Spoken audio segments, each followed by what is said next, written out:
Bom, pessoal, mais um vídeo aqui no canal MLPC Linguística, bem-vindos. Eu sou Maurício de Carvalho e hoje a gente vai falar sobre fonotática. Talvez um conceito que muita gente que estuda linguística nem conheça.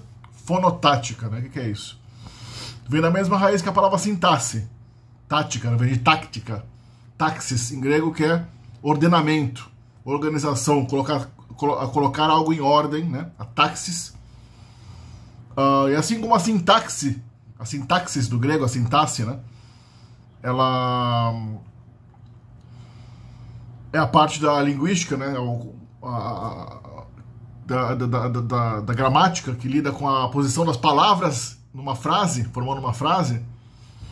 A fonotática é a ciência que lida com a colocação dos fonemas, formando sílabas e palavras. Uma coisa que muita gente não para muito para pensar, porque a gente não tem realmente na nossa tradição esse estudo, né? Assim como, na verdade, tem até uma ciência intermediária entre a sintaxe e a fonotática, que é a morfologia. A morfologia é o que lida com a colocação de morfemas para formar palavras. Então tudo isso são sintaxes. A sintaxe da frase é a sintaxe que a gente conhece. A sintaxe do morfema para formar palavras é a morfologia. A sintaxe para formar sílabas é a fonotática. Né? Para a gente começar a falar de fonotática, né, a gente primeiro tem que ver aqui a estrutura silábica típica. Uma sílaba, ela tende a ter um núcleo de alta sonoridade e uma periferia de sonoridade mais baixa que o núcleo. O núcleo tem que ter, por definição, o núcleo da sílaba é aquele que tem mais sonoridade. Como a gente vê nesse esquema aqui, né, a gente vê que existe uma escala de sonoridade, depois a gente vai ver o que é, onde a sílaba, né, tem um ataque e uma rima, primariamente. O ataque seria o começo, que tipicamente é uma consoante. A rima é o resto, que vem depois do ataque. Dentro da rima a gente tem o núcleo, que é o elemento que vem, é o central, tipicamente é uma vogal, e a gente tem uma coda. Uma coda é uma possível consoante final. Né? Dentro do núcleo, dentro do ataque, a gente tem outras estruturas. Né? Dentro do ataque a gente teria também, aí como a gente vê, margem, pré-margem, núcleo da margem e satélite. Tem outras análises para isso aí também. Né? Então a gente vai falar uma palavra como strast, que é a palavra para paixão em russo. Né? A gente vê que o S seria a pré-margem, o T seria o núcleo da margem, o R seria um satélite da margem, o A seria o núcleo da sílaba, stra.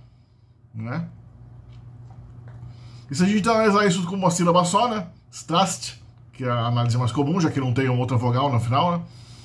A gente vê que a rima é o ast. Aliás, a rima é o ast. Né? O núcleo, aí que é justamente a vogal A, né? Depois a gente tem uma coda sta, né? Ast.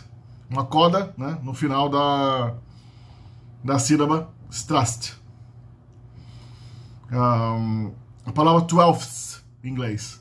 Twelfth é um dozeavos. A gente tem o twa, TW seria o ataque, o núcleo seria o e a coda seria oaths. Tem um monte, tem quatro consoantes, né, na coda da rima. Né? Mas para entender exatamente como funciona isso, a gente tem que entender a hierarquia dos sons. Então eu vou falar aqui de hierarquia sonora também. Dentro de fonotática, você tem que entender a hierarquia sonora. Quais são os fonemas que têm mais sonoridade, que tendem a formar o núcleo da sílaba, e aqueles que têm menos sonoridade, que tendem a formar periferias da sílaba.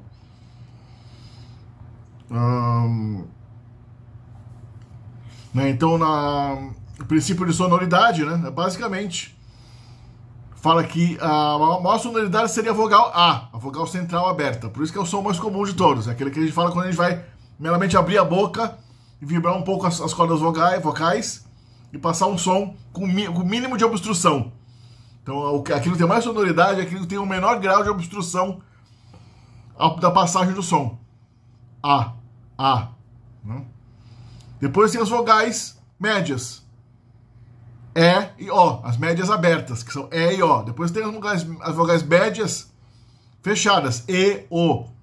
Depois as vogais extremas, a vogal dianteira I e a vogal traseira U, que são fechadas. E existem outras vogais nesse meio também. Tem o E, que é média, o U, que é fechada. Não, fechadas são labializadas. Tem U, tem A. A é uma central fechada. Tem E, que é um pouco mais traseira. Tem E, que é a média dianteira fechada, né? O E fechado. Então tem uma série de gradações, mas vai do E pro E, O, E, O, U, I, né? O U e o I são tão fechados que eles já fazem fronteira com o mundo das consoantes. É por isso que o I e o U, porque existe a boca mais fechada, tem uma maior obstrução da passagem de ar, o I e o U já servem às vezes de semivogais, os semiconsoantes, formando o som de IA ou WA, o som do Y e do W, né? Que a gente tem em algumas línguas, né? IA, WA, UE, I. Também é a coda dos ditongos, né? A gente tem ai, au, ou, oi. Tipicamente um ditongo é feito com uma vogal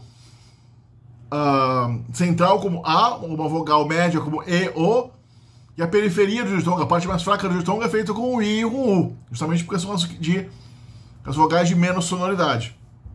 Depois a gente tem realmente as consoantes clássicas, né? A gente tem as consoantes chamadas líquidas, que são o L e o R, né? O som que a gente representa pela letra R e L, o som do Rá e o som do Lá.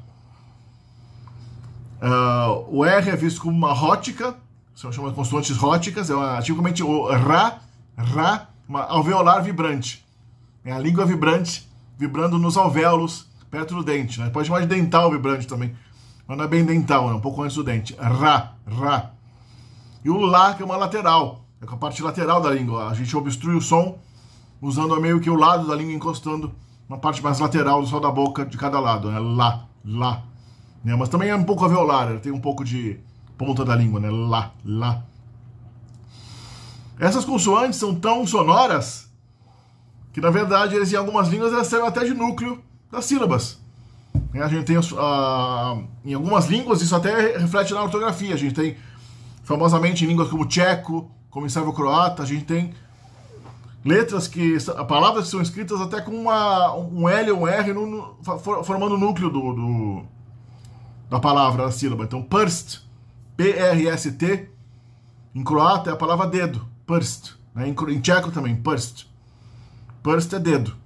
Você escreve P-R-S-D. Tem, por exemplo, krk, que é garganta em tcheco, né? Então a gente tem volk, em sérvio-croata, volk, V-L-K, é lobo, volk. A gente pode dizer que tem aí, antes do L, né, do tem um tem uma vogal fechada, né, uma espécie de, chamado schwa, que é uma vogal central ou dianteira fechada, né? Não dá vlk, né? Vlk, não é bem vlk, não é vlk, nem um vrk, é vrk. Então você vê que talvez essa análise não seja 100% correta, porque antes das líquidas, o Rá e o Lá, a gente, nessas línguas a gente tem claramente uma vogalzinha e um né? Então, mas existem línguas, por exemplo, línguas do norte da África, como as línguas berberes, onde análises científicas, eu tenho aqui no meu vídeo de línguas berberes, eu mostro como, de acordo com alguns estudos acadêmicos, existem realmente consoantes no núcleo de sílabas, legitimamente. Inclusive não só consoantes líquidas, mas consoantes até como as fricativas e até oclusivas surdas, como K e P. Pode ter sílabas como TP. Então, aí pode ser que é raro, porque é muito instável. Não é que é impossível, mas é muito instável você ter um arranjo fonético assim. Ocorre em algumas línguas, né? Provavelmente é uma coisa que ao longo do tempo, provavelmente essas línguas vão desfazer esse tipo de sílaba consonantal e inserir uma vogal aí para ficar mais claro. Depois a gente tem as nasais, o ma e o na. Também um na, que é o, nas línguas europeias é tipo um NG, né? É a nasal velar, na, que é a vogal velar, atrás da boca, na. A vogal alveolar, a consoante nasal alveolar, desculpa, que é o na, nosso N, né? E o ma, que é a bilabial nasal. Essas consoantes também podem ser núcleo de sílabas, como também, por exemplo, bump, em inglês, bump. Tem um alto grau de sonoridade, você pode até conceber que eles estão tão bem colocados no núcleo de uma sílaba quanto as líquidas, o L, o Ra e o Lá, né? Depois tem as fricativas sonoras, seguidas das surdas. Até agora a gente viu consoantes que não tem versão surda. As consoantes líquidas e nasais são sempre sonoras. Agora a gente entra no reino das consoantes que se distinguem pela intervenção ou não das cordas vocálicas, né? Então, as consoantes fricativas sonoras, por exemplo, são vá, zá, já, zá. São fricativas sonoras, né? No português, acho que o mais comum seria o som de zá e o som de vá. Vá é uma fricativa labiodental sonora. A equivalente surda dela é fá.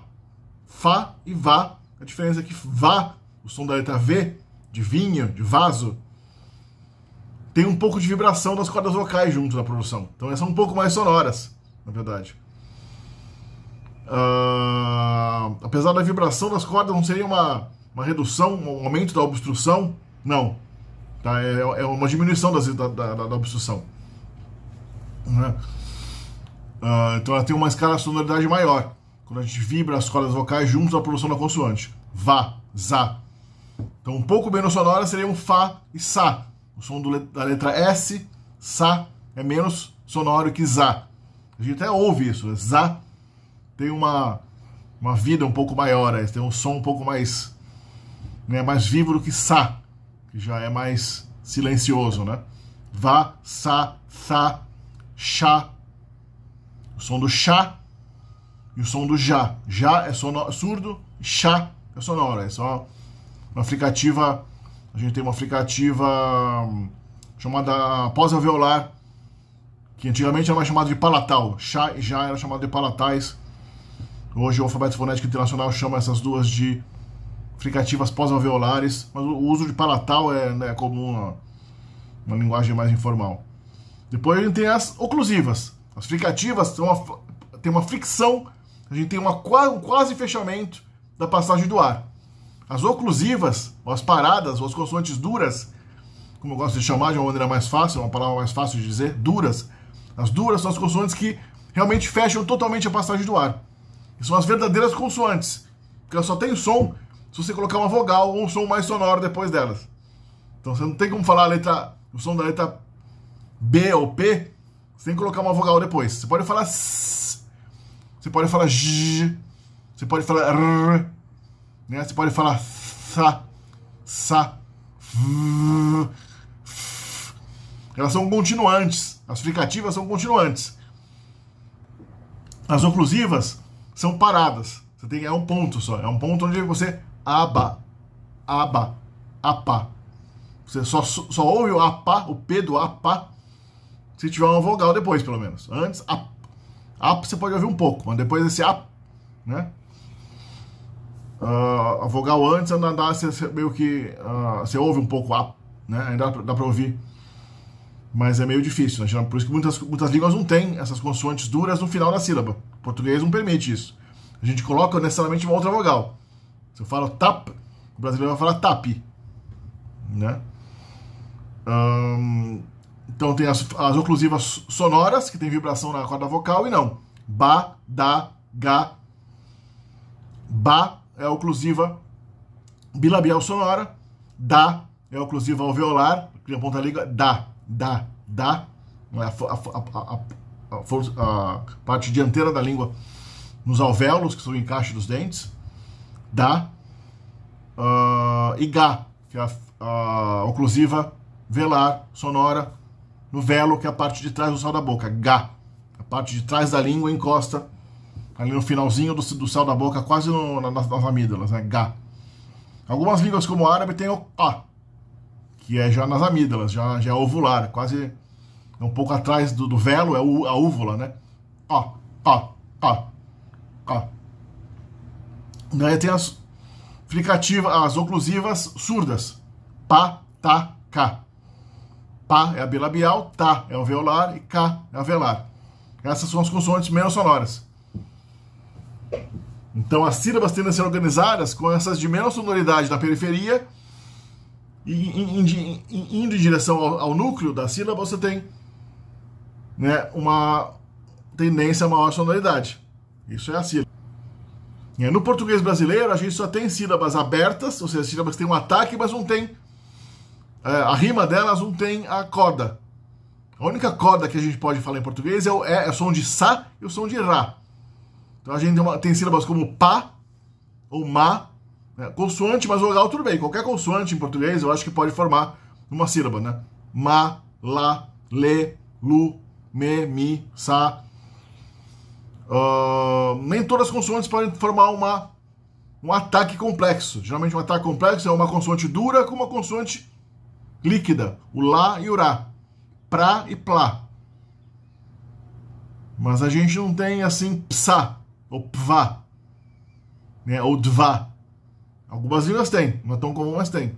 Em português a gente tem oclusiva, que pode ser sonora ou surda, né? Pra ou Brá, ou Trá ou Drá, ou Crá ou Grá, ou Clá ou Glá, ou seja, consoante dura com as líquidas, que são de uma sonoridade maior. Então você vê que aí tem a sonoridade baixa das oclusivas, a sonoridade média das líquidas, médio-alto das líquidas. As líquidas são as mais próximas das vogais, das semisvogais. Daí a gente tem um núcleo vocálico. A, E, I, O, U, Au, Ei, Ou, Ão. São as vogais de ditongos. E as sílabas em português brasileiro só podem terminar com duas codas. S e Rá. A gente tem Prá e tem Prás. A gente tem Prá e tem Prar. Alguns brasileiros nem falam o Prar. O R no final tende a meio que sumir, especialmente no final da palavra. Mas no meio da palavra tende a se manter, né? Porta. Porta. Porta é um caso claro aí, né? Carta. A gente tem na grafia, a gente tem também a grafia de sílabas que terminam com Z, com L, com E, com M. Mas na fonética isso não existe. Uma palavra que é escrita com L no final da sílaba, né? Como alto. Isso é um ditongo, alto.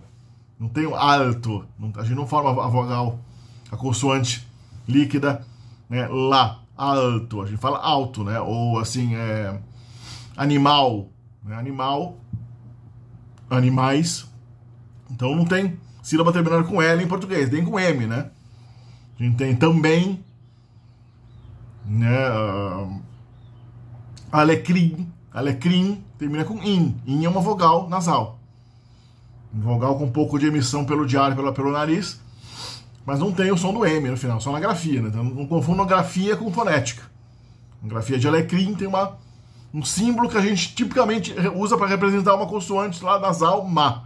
Mas aí ele não é o mesmo som. Não é alecrim. Alecrim. Né? A gente fala bem, não fala bem.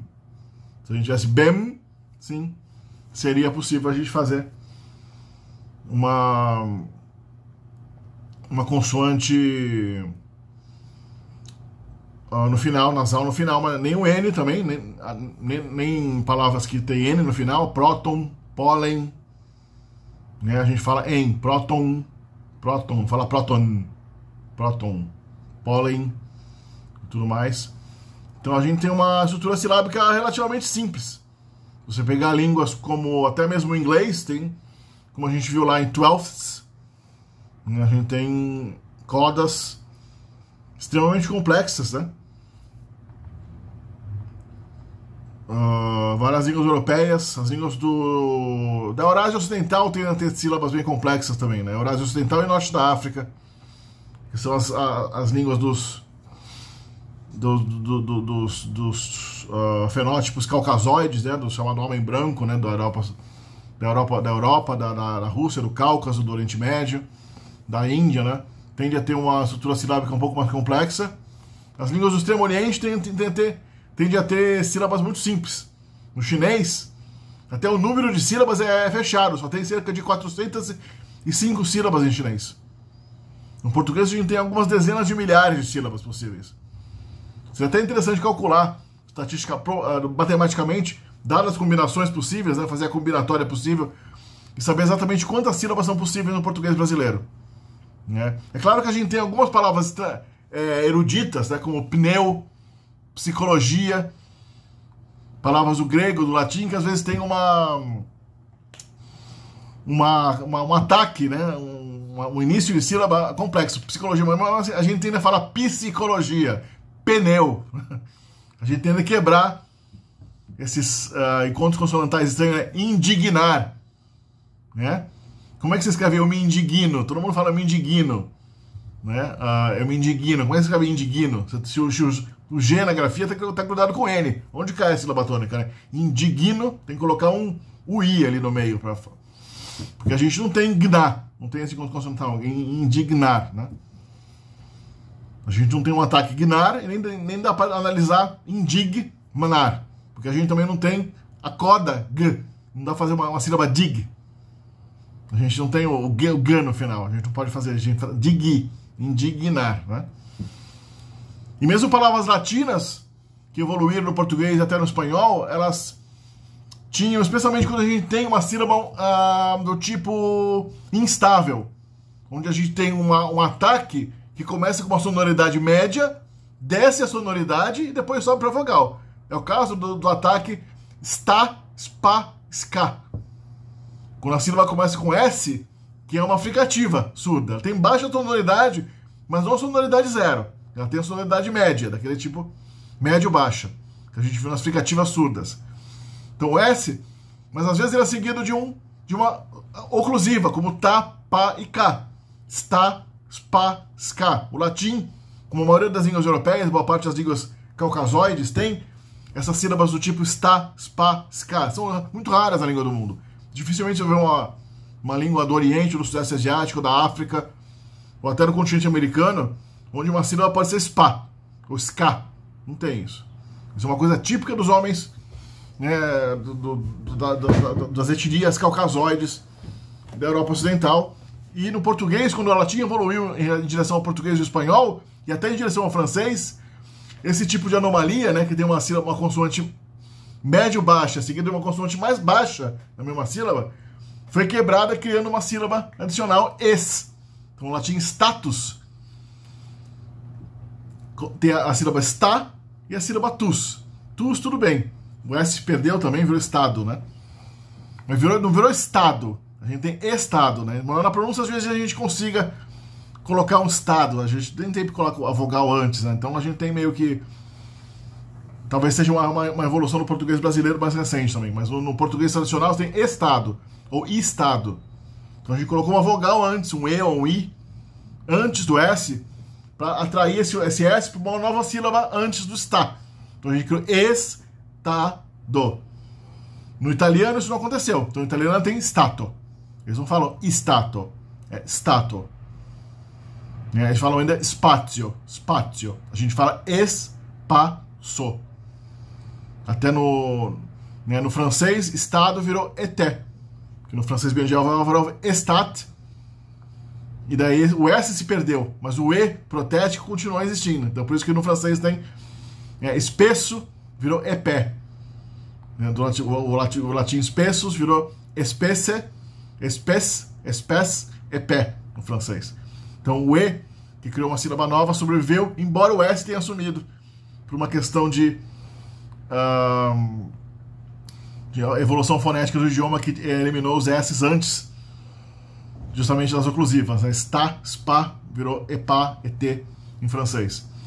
Então você vê como a evolução da língua às vezes procura corrigir essas anomalias e improbabilidades fonotáticas, criando sílabas adicionais, adicionando vogais onde não tinha vogal, ou antes, ou no meio, ou depois, para justamente criar uma sonoridade fonotática mais típica, mais estável, que segue essas regras do princípio da hierarquia sonora. Vai do A até o K, que é até o patacá, que são as sonoridades menores, seguindo essa lógica de sonoridade. Isso é universal nas línguas do mundo. Tudo por enquanto.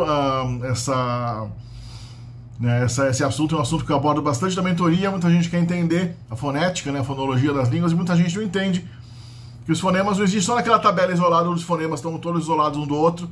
Você não pode combinar infinitamente os fonemas. Existe uma fonotática, uma regra que permite combinações de fonemas. Como a gente pode falar tra, mas a gente não pode falar tá. É difícil ter um T mais R mais uma vogal, tem, mas uma R mais T, a gente tem porta, mas a gente analisa isso como por e tá. Não pó, tá. Então tem uma... Isso vem justamente da hierarquia sonora dos fonemas. Eu abordo bastante aqui na mentoria de idiomas do MOPC, que eu ofereço aqui, você entra em contato comigo. E a gente pode ter chamadas de vídeo, onde eu explico não só a linguística, a fonética, a fonologia, mas qualquer língua. Eu posso ensinar idiomas específicos, como inglês, alemão, russo, línguas latinas, e algumas outras línguas sob consulta. Você pode entrar em contato se eu tenho condições de explicar uma série de outras línguas aí que eu conheço um pouco menos bem. E a gente teria aulas, né, na chamada de vídeo, e uma página online onde eu colocaria um conteúdo. A gente trabalharia junto naquela página, colocando comentários e exercícios e atividades e todo tipo de material para a gente trabalhar com o idioma. Também eu passo um material em PDF que eu tenho aqui digital. E também não se esqueça de consultar meu dicionário online, que está aí uma série de coisas, que está aí tudo na descrição dos meus vídeos. Tem links para todo o meu universo de material e ensino de idiomas, material sobre ensino de idiomas e linguística que eu tenho, ou por e-mail posso mandar, ou na internet na forma de um site, no meu dicionário multilingüe temático, onde você pode aprender o vocabulário das línguas por temas, por palavras que pertencem ao mesmo grupo de significados, mesmo grupo semântico, e em paralelo várias línguas ao mesmo tempo. Quem está aprendendo muitas línguas ao mesmo tempo, 3, 4, 5 línguas, ou tem curiosidade de navegar pelo vocabulário das línguas do mundo, eu recomendo que você acesse meu dicionário temático online, e aí você vai aprender o vocabulário de maneira muito mais eficiente do que consultando um dicionário tradicional, onde você tem que procurar palavra por palavra. Lá no meu dicionário você vai lá, partes do corpo. As partes do corpo estão todas listadas no mesmo grupo ali. Você não precisa ficar procurando por ordem alfabética. E você tem também as formas gramaticais, quando a palavra tem um plural irregular, uma pronúncia anômala, o gênero não bate, não dá para saber o gênero da palavra. Todas essas tralhas gramaticais estão lá indicadas também para você conseguir usar as palavras bem. E tem frases de exemplo que dão exemplo muitas vezes de como usar uma certa palavra, né, numa frase realista ali. Qual preposição vai, como é que aquilo vai se encaixar naquele contexto. Então é um dicionário feito para aprendizado bem prático e que eu usei. Eu criei esse dicionário para o meu próprio uso e agora estou disponibilizando online para vocês. Então entre em contato, veja a descrição do vídeo, deixe seu like, né? Você vai se inscrever aqui no canal se você gostar do conteúdo. Deixe um comentário com sugestões para temas a serem abordados aqui no canal futuramente, e a gente se vê no próximo.